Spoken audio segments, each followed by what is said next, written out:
ഈ സിനിമ പലതരത്തിൽ വീട്ടിൽ സ്വാധീനിച്ചിട്ടുണ്ട്. ഒന്ന്, ഇപ്പം ഞങ്ങളുടെ ആരുടെയും വിവാഹം സംബന്ധിച്ച് അച്ഛനും അമ്മയും ഒരിക്കലും നിർബന്ധിച്ചിട്ടില്ല. കാരണം അവർക്കിഷ്ടം പ്രേമവിവാഹം നടത്തുന്നതാണ്. ഏതെങ്കിലും അച്ഛനും അമ്മയും പ്രേമവിവാഹം നടത്താൻ കുട്ടികളോട് പറയുമോ?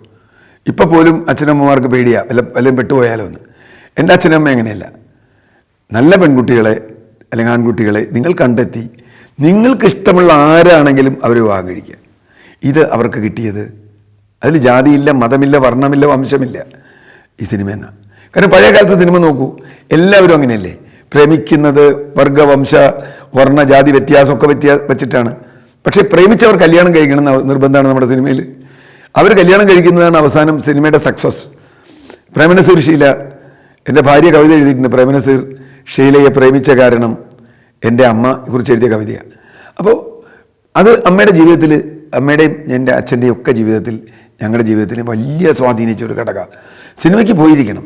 അതുകൊണ്ട് ഞാൻ ഒരിക്കലും ക്ലാസ് കെട്ടിയ സിനിമയ്ക്ക് പോയിട്ടില്ല. കാരണം എന്താ, വീട്ടിൽ ഇഷ്ടംപോലെ സിനിമയ്ക്ക് പോവാം.